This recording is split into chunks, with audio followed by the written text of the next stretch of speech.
We promised you this season was going to be a little bit different here at Southern Belle Outdoors. We want to give you more insight into how we do things, what equipment we use, what our tree stands look like, how we prepare for the hunts, and then how we hunt.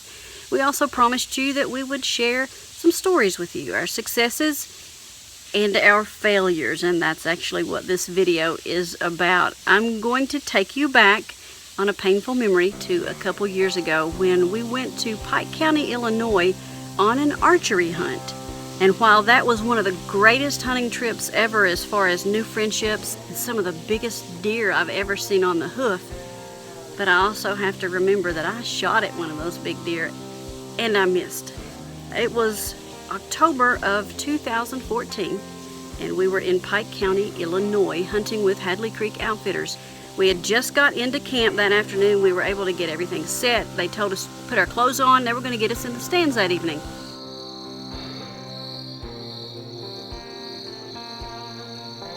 I'm excited. It looks like we've got some soybeans and some cut corn. It's just been cut within the last week, so that's a dinner bell for these things. So let's see if they're going to come out and eat.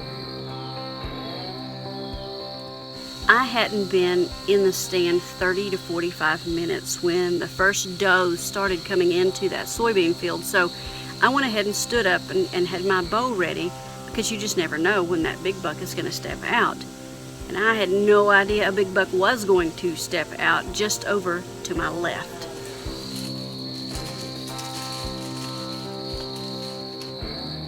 Now that moment is the most difficult moment for any hunter who's hunting with an outfitter that has a minimum as far as buck size. And even though we have practiced for weeks on trying to field judge a deer on the hoof and try to see is that 140 inches or not, I had no idea. I mean, I was in total panic mode. I had already ranged that spot at 34 yards. So I knew I could make the shot. I knew there weren't any limbs in the way. But my mind was racing. Was he big enough? Was he not? And I lost my chance.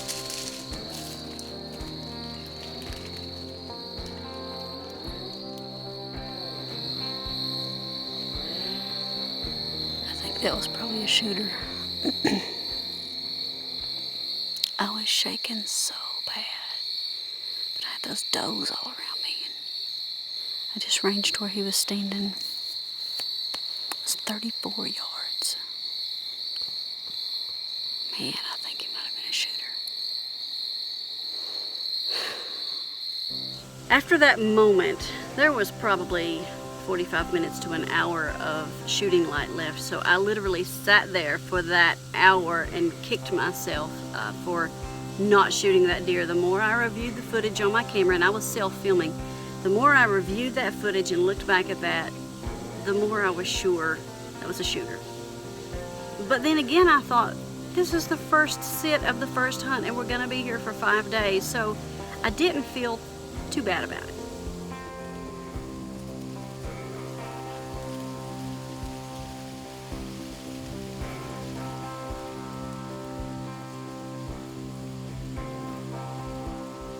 Now, if you've ever hunted with an outfitter, you understand how things are in the evenings after everybody gets in from their hunts. You eat and you all sit there and you share stories of who saw what that day. And if anybody harvested a deer, you know, you get to hear all about that story. But the guides also tell you about what they're seeing on the farms that they're guiding.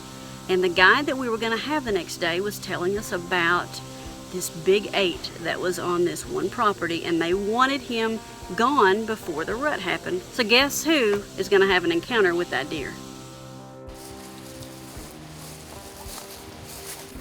That evening I hunted over probably the prettiest clover field I have ever seen. We had to walk down a pretty steep hill, and when you got to the bottom of it, it opened up into this clover field, and I was in a really high lock-on. It was probably 25 feet up, but listen, the deer were not going to spot you up in that tree stand. The does came in like clockwork, as they do early.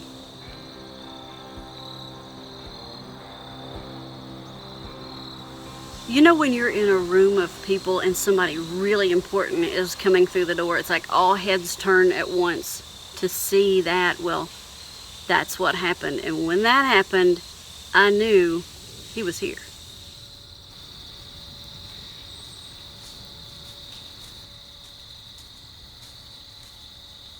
And there was no question that was the big 8 that they were telling us to keep an eye out for. And I thought, I'm going to have a shot at this deer at some point, because this clover field from one side to the other, my longest shot was only 35 yards.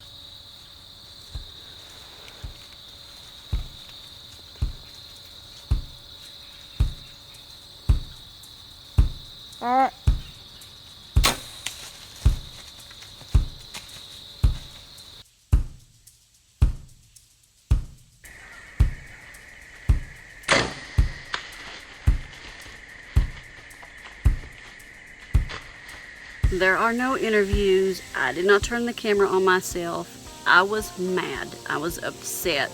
And I just reached over and turned the camera off. After he walked up that hill, I was done.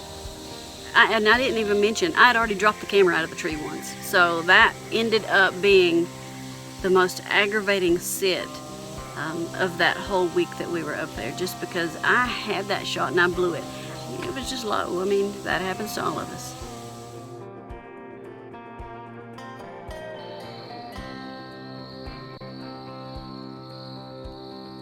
You know, even though I went home and didn't harvest a buck that trip, that was still one of the greatest hunting trips of my life.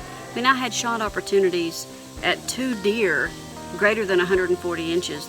You know, even though it didn't turn out the best, I made friends out of that trip that remain close friends to this day. And I got to see how hunting is done outside of the mountains of eastern Kentucky where I live now. I mean, it's totally different. We don't have those soybean fields and the big cornfields. We have hills and valleys, and you know, if you've got the opportunity to get out of your comfort zone and go hunt someplace else, take it. I mean, and even if you don't kill a deer, it still can be one of the greatest trips ever.